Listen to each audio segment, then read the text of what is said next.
Hi, I'm just looking at some of our Darwin collections here. This here is one of my favourite collections that we hold in the archives. It's a series of 44 letters from Charles Darwin when he was on the Beagle expedition in the 1830s, writing back to one of his professors in Cambridge, Professor Henslow. And as you can see, we have lots of lovely letters here.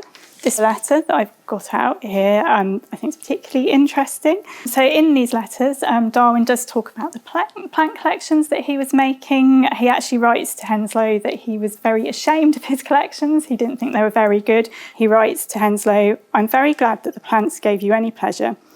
I was so ashamed of them that I had great mind to throw them away." And we know that Darwin did, in fact, make plant collections because he actually gave them to his friend Joseph Hooker, who became director at Kew.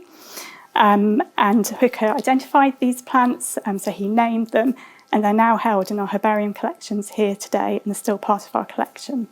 This is a particularly significant collection of letters from Darwin when he was on board the Beagle expedition.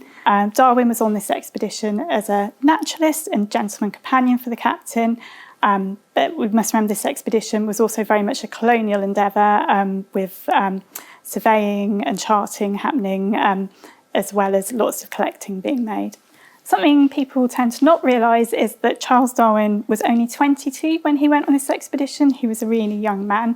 He'd just finished at university. These letters, we can really see his kind of youthful enthusiasm in them. He talks a lot about the people that he met, the different cultures he experienced, the wildlife. But he also writes about being very homesick and seasick in these letters. He was travelling in really rough seas at the time. And in fact, he never went abroad ever again because he hated travel by ship so much. The furthest he ever went again was to the Isle of Wight. So this letter here is particularly interesting in how Darwin has written it. He has made every use of every single piece of space on this sheet. As you can see, he started the letter here, "My dear Henslow," and has filled in every single bit with text, and then wrote across the text this way here, kind of cross-hatched it. And then signed the letter here. It says Charles Darwin just there. The letter was then folded and the addressee's details were put here. The Reverend Professor Henslow, Cambridge, added here. And then it was folded and a wax seal was added just here to the letter to seal it. And we actually have some of the seals that have been preserved and saved. I can show you. This is one of my favourite things with how this volume of letters has been conserved.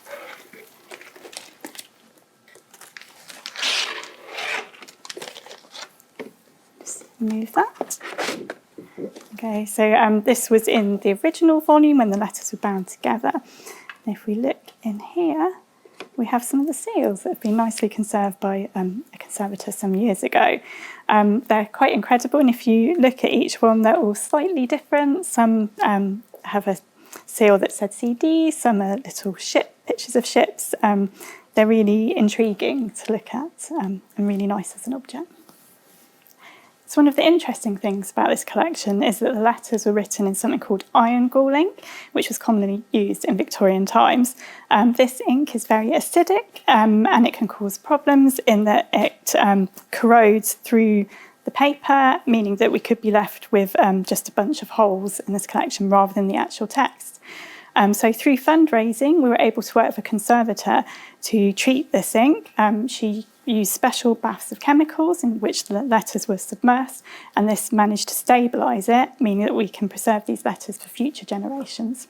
So we're really excited and got some very exciting news today to tell you about, which is these letters, along with our other collections here at Kew relating to Darwin, are being inscribed into the UNESCO Memory of the World Register, along with Darwin collections held at other organisations across the UK. This is part of a project led by Cambridge University Library and other archives that hold Darwin letters, and together all the collections are being inscribed into this register, which shows how significant and universally important Darwin collections are.